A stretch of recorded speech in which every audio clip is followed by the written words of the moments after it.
Welcome to the Kent County Child Protective Services training on applying ICWA and MIFPA policy in casework.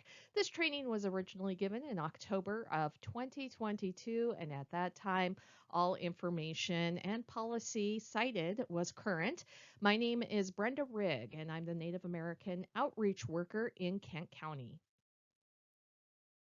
Our agenda today includes talking about the Race Data Project, also how to fill out a 5598 and the accompanying documentation, plus active efforts, how to make active efforts in a case involved with ICWA policy.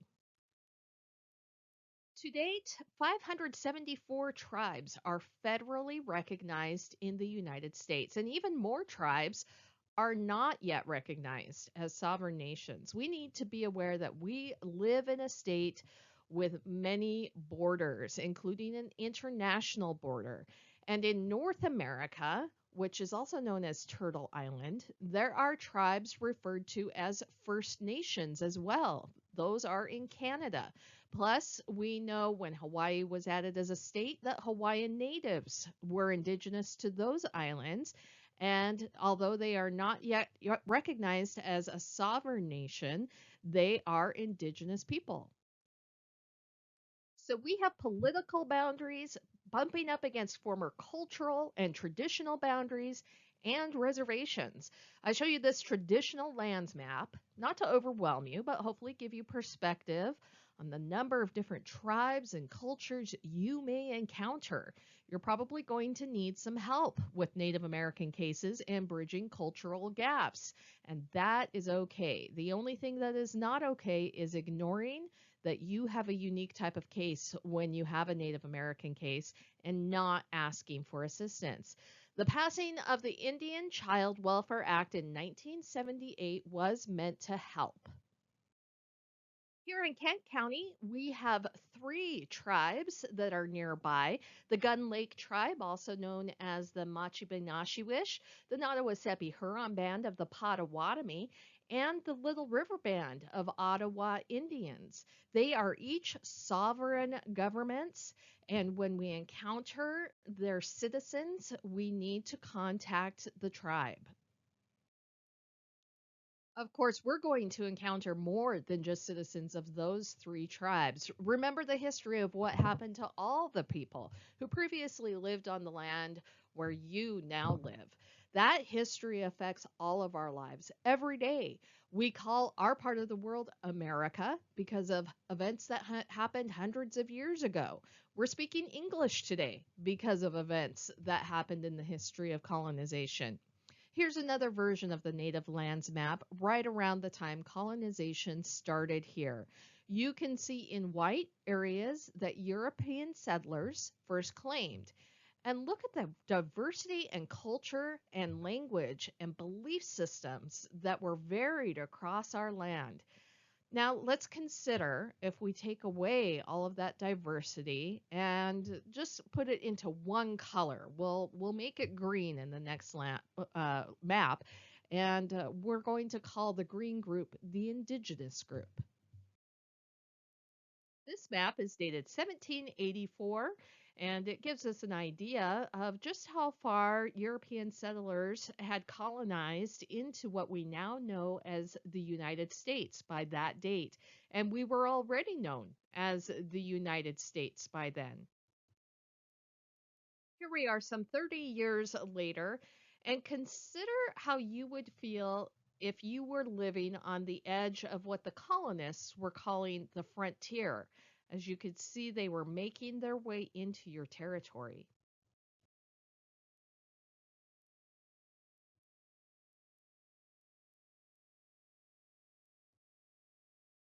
Here we are, right around 1840, just a little after 50 years from where we started. Almost half of the land is gone, and the indigenous people displaced within the lifetime of our elders. Of course, we know how this story ends, but consider how you would have felt as an indigenous person living in the frontier land in 1850. What do you suppose would happen over the next 50 years? If you remember your American history, you'll know that in 1849 we saw a huge gold rush to the West Coast. And in 1850, California becomes a state. By 1860, indigenous lands are taken and many people have been moved out of their homelands to make room for European settlers. Just 10 years later, in the 1870s, we see the Indian boarding school programs launched. By 1890, just a few pieces of land are left and assigned for indigenous people to live on. In just over 100 years, this is what opportunity for land use and the old ways of life looked like for indigenous populations. This is what happens when we fail to embrace diversity, equity, and inclusion. I'll leave this up for just a moment for your consideration. I invited our BSC5 DEI manager, Regina Branch, to say a few words to you today about diversity and starting your journey into embracing difference.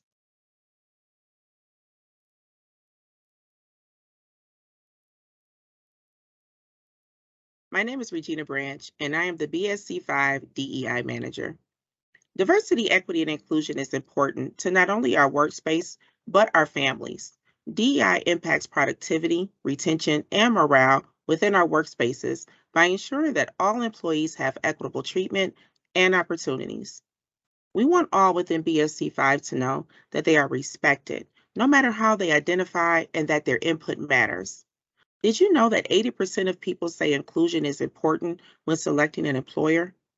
Well, here within BSC5, we strive to provide various learning opportunities that allow our teams safe spaces to learn and to grow.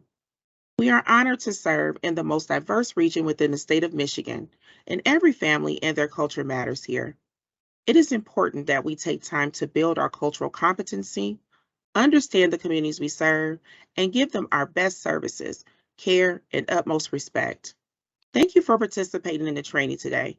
Your attendance shows that we are shifting the culture in the right direction and placing DEI in everything we do every day.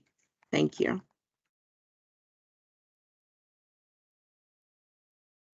I hope you noticed in Regina's statement that before she mentioned the work, she spoke about you, the worker. Feeling valued and appreciated for you being you and putting your best foot forward day after day is at the heart of DEI work. Learning your own worth can also help you learn to see the value in others. If you have ever felt undervalued or underappreciated, I encourage you to participate in the DEI meetings and programs that are offered. I wish I could rename them self esteem meetings or strengthening weaknesses or loving other people workshops because that is actually what DEI work feels like. I know you may not feel like you have time to take out of your busy schedule, but I would challenge that notion and say that all of us need to take the time. We need to take the time to work on ourselves so that we can help raise up our clients. We come to them sometimes in the lowest point in their life, or maybe it's just another low point that has followed another and another. We need to hold them up with respect, with an eye to the future, and with an attitude that lets them know we value them just for being part of our community. If you've ever struggled to approach a client with respect, with hope, or with care, and honestly, in this work, who hasn't, then DEI work is for you. And this brings us to the Race and Data Project. Remember, the goal of this project is to increase accuracy, reliability, and completeness of the race and ethnicity data that the Children's Services Agency collects. You may wonder, why does the goal of better data matter? Well, it matters because better data will lead to improved outcomes. Better outcomes for our families leads to better outcomes for individuals and our entire community. So, how are you feeling personally when it comes to asking folks personal questions about race, ethnicity, and culture? Do you feel confident in your understanding of each of these terms? If not, again, I want to remind you there are currently more resources available to you than ever before to get confident. So you can ask questions about how to do this work in a safe place when you go to the DEI meetings. And you won't be attacked or belittled for a misstep. You can get your answers and your practice. For the sake of this training, I want to remind you that individual experiences with Native American race, ethnicity, and culture is varied. You cannot judge whether a person is Native American by skin color, by accent, by belief systems, or even knowledge of Native American customs and culture. Systematic attacks on Native culture and identity did an excellent job of stripping both away from Indigenous people. Some Native American ceremonies were even outlawed all the way up to the 1970s. Even the popular competition powwow or jintamuk is really a modern construct to bring people back together and try and revitalize culture and community. If the person you are speaking with seems unsure or hesitant to talk about their nativeness, you might try these alternative questions to get a sense of where they are in their cultural connection, or maybe where they want to be. Try rephrasing your questions and be sensitive to generational trauma. Let them know that you're not judging whether they are part of their native community, but you would like to know if they would like to be part of their tribe or community. Here are some other options you can use with any family, really, to learn more about a family's culture, heritage, and traditions. May I offer that they are also just good conversation starters if you're stuck in an awkward situation with people you may not know much about. A few of these questions, and you'll have all kinds of things to start talking about. Okay, it's time to switch topics now. We're going to move into policy and forms. I can honestly say I have agonized over how to present ICWA and MIFPA policy because one, it is so important. Two, our compliance is reviewed and audited. And three, presenting it is difficult because it's pretty boring. But I really do need your attention because right now we need to improve our performance and meet the requirements on the federal level of ICWA and the state level of MIFPA so that we are doing what the law tells us to do. For our newer workers, just a brief history to begin. ICWA was passed in 1978. Around that time, research found that 25 to 35% of all Native children were being removed from their homes. Of those kids, 85% were placed outside of families and communities, even when fit and willing relatives were available. ICWA is a federal law that we use to guide our work with Native American families, so we can at least try to reverse and maybe even repair some of the trauma and damage inflicted on Native families. The very first step is to ask the family if they are Native American. Please be aware that although we usually focus on a parent or guardian when we interview them, note that with ICWA and MIFPA policy, we are focusing on the child and the tribe. During an interview, if the parent or guardian tells you that a victim child is or may be Native American, we begin by completing a DHS 5598 for each victim in the family or potential victim child.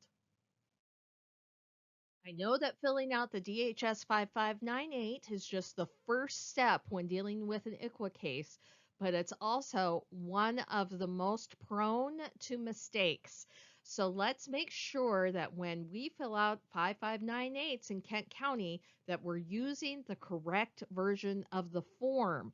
If you use an obsolete version of the 5598, you will receive an error during a review or audit. You can ensure that you have the most current version by going to the SharePoint site that holds the Michigan forms and templates.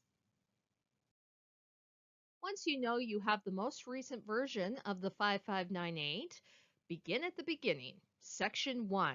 It's to be completed by you and must be signed by your supervisor when you think you're ready to send that form to a tribe. Once you've filled out Section 1, look at Section 2. Who completes this section? Not you. This section you skip and let the tribe complete. Now that we've skipped over Section 2, it's time to move on to Section 3. And this is your responsibility. You fill this section out with the parent or guardian on behalf of the victim child. This form actually creates a genogram of 4 generations for the victim child. We need to fill in as much information as we possibly can for the tribe so they can determine if the child is a member of their tribe or could potentially become a member of the tribe. So make sure you answer every single question to the best of your ability. If the answer is not available or unknown, put that in the box. It's extremely important to fill out Section 3 one question at a time, deliberately. It's really just a genogram in a form that meets ADA requirements, so it does go line by line. When you're filling out the 5598, remember it's on behalf of the child. You are asking the parent or guardian who the parent or guardian of the child is, not who the parent or guardian of the parent is. That's the grandmother or grandfather of the child, and there's a section for that. It can get confusing. If you get confused, don't forget there is an instruction sheet that goes with the 5598. You can look at the instructions and take it step by step. It may be helpful to use the genogram aid as you sit down with a parent or guardian to help guide you through Section 3, just to make sure you're filling out the right names in the right sections. In Kent County, there are several things we ask you to do before you send a 5598 out. First, add your tribal address and convert the form to a PDF. Email that PDF to your supervisor for their signature and date. Complete the ICWA page for the child and any other case members that are appearing on the 5598 with Native American heritage, and mark the child in ICWA on the demographics page as Native American. Then you can email the form to your NAOW, Native American Outreach Worker, so that it can be reviewed and added to the list of 5598s that have gone out from Kent County. Send your 5598 once it's approved by email or fax or mail, whatever is most convenient for you, and add your social work contact, marking the 5598 checkbox, indicating that you have sent it, and make sure that you note in your social work contact which tribe or tribes you have sent it to. There is a job aid for all of these required elements for ICWA cases. One of the most frequently asked questions that I receive as a Native American outreach worker is, where should I send my 5598? We really face 3 different scenarios when it comes to sending out the DHS 5598. The first scenario is we know exactly which tribe we're asking, whether or not the child is a member of. And to do this, we just look up the ICWA contact on the ICWA designated agents listing at BIA.gov, and we put the address on the DHS 5598 and send it out. The second scenario would be that we know the type of tribe, but not exactly which tribe. There are multiple tribes for different groups of Native Americans. For example, there are 3 Cherokee tribes that are federally recognized in the United States. If they tell you they think they might be Cherokee, you would send the 5598 out to each of those 3 Cherokee tribes. If they really don't know which tribe they may be affiliated with, they just know that they might be Native American, then we fill out the DHS 5598 with as much information as we can possibly give the tribes to figure out whether or not this family is part of their tribe. And we send it out to our 3 local tribes, the Gun Lake tribe, the NHBP, Nottawasepi Huron Band of Potawatomi, and the Little River Band of Odawa Indians. And we send one 5598 out to the BIA office in Minnesota. So that's a total of 4 forms that are going to go out when we have no idea what tribe we really should be contacting. Why is it important to make every effort to send a completed DHS 5598? Well, because the person who receives that form is going to use the information you have provided to determine whether the child has the benefit of becoming a tribal member or is already a tribal member. If you don't give enough information to the tribe, it can delay the response. So we've completed our 5598 and sent it to the tribe. We're good and in compliance, right? Well, let's check the flowchart that's been prepared by MDHHS to help you keep track of ICWA cases. This form is also available on the Kent Services Hub, and it looks like step 1 is done. We've commenced. Step 2, the inquiry, the interview, and the documentation of the information, check. We've done it. Step 3. Oh, wait, there's a reminder. It says provide active efforts. But we haven't even talked about active efforts. We better go over that.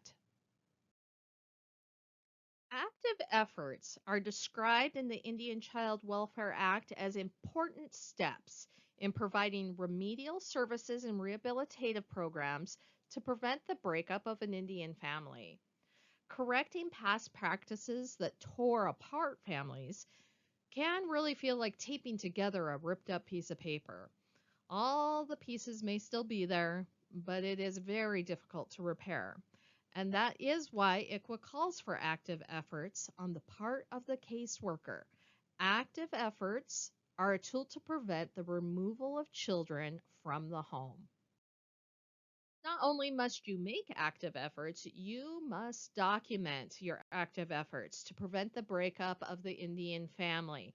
And your documentation should be clear and thorough. It is very important.